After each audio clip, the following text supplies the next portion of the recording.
I cannot remember how, when, or where I met Ligeia. It was a long time ago, and my memory is not good. But I think I met her first in a large old city near the Rhine in Germany. She told me that she came from an ancient family. But I never knew the family name of the woman who was my friend, my partner in my studies, and finally my wife. Why did I never discover her family name? Perhaps because she did not want me to find out. But I cannot remember. I remember one thing very well. Ligeia was tall and slim. Later, at the end, she became very thin. How can I describe her quiet, aristocratic movements or the strange softness of her footsteps? If she came into my office, I only knew she was there when I heard her voice, or when she put her white hand on my shoulder. She had a beautiful face, but it was not a classical kind of beauty. There was something strange about it. I have often tried to understand it. Was it her pure white skin or her thick black hair? I looked at her long, delicate nose many times. It was perfect. I looked at her sweet mouth, how soft and red it was. And when she smiled, her teeth were white. Then I looked into her eyes. They were much bigger than normal eyes. Sometimes, when she was excited, they looked like a deer's eyes. They were black, with long black eyelashes and black eyebrows. But as I looked into them, I realized that they had a strange expression. I thought about it for many hours, sometimes all night. What was the expression in those eyes? I wanted to know. Many times I thought I almost had the answer, but then it was gone. Ligeia was very determined. She was always calm and quiet, but her determination showed in her eyes.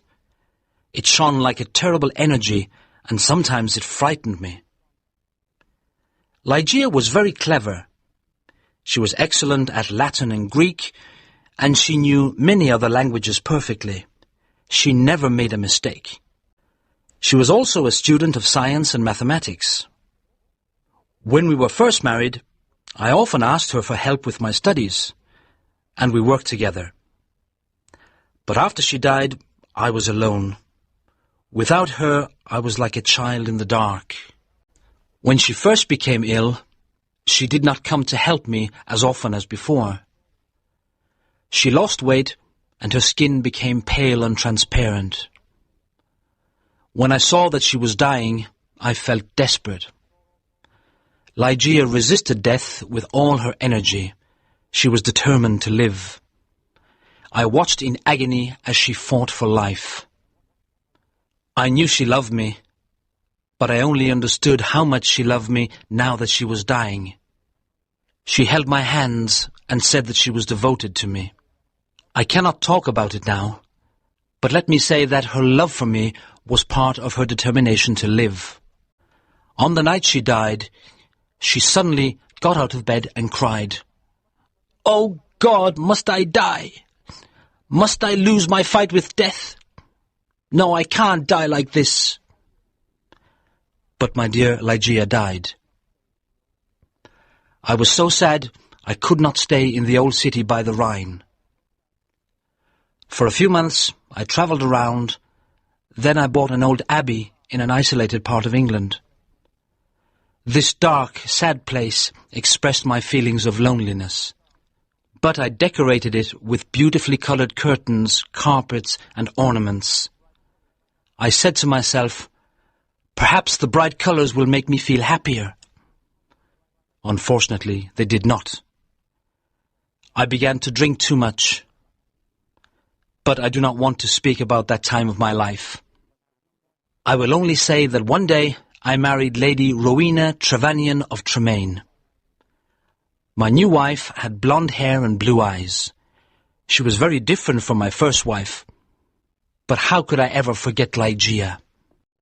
Chapter 2. A fight with death. I took Lady Rowena back to a room high up in the tower of the Abbey, where we lived for the first month of our marriage. The room was very large, with an enormous window made of glass from Venice. The ceiling was high, like a church, and in the centre there was a big gold chandelier. There were sofas from the east and an Indian bed. On the walls were long tapestries, like carpets, with designs made of gold. The tapestries moved every time the wind blew. My wife was afraid of me because I was often sad and depressed. She did not love me much and stayed away from me, but I preferred this. I always thought about Ligeia, my beautiful Ligeia, dead in the tomb. Sometimes in my dreams I called to her in the night. I imagined that perhaps my love for her could bring her back to me. At the beginning of the second month, Lady Rowena became ill. She did not sleep very well, and told me she could hear sounds and movements in the tower. "You have a fever," I said. "You're imagining things." She got better, but then she went back to bed with a second illness, worse than the first. The doctors could not understand it.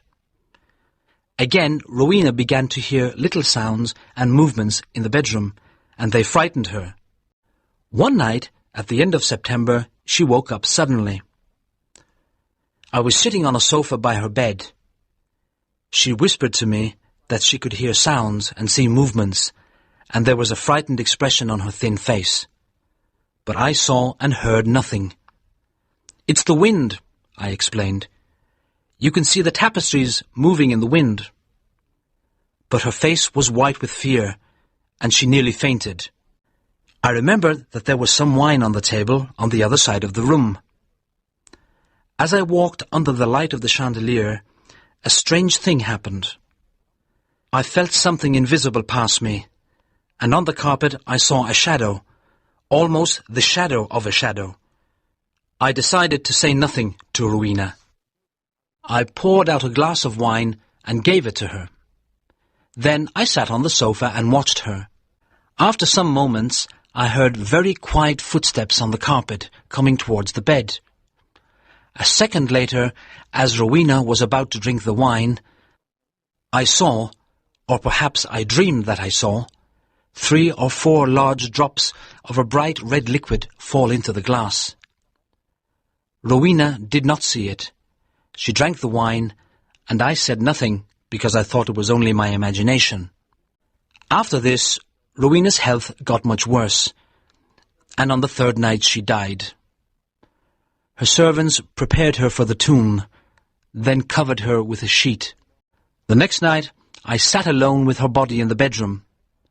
Strange forms and shadows moved around me. I looked nervously into the dark corners at the moving tapestries, and I felt frightened. Then I looked at the carpet under the chandelier. There was no shadow there, and I felt better.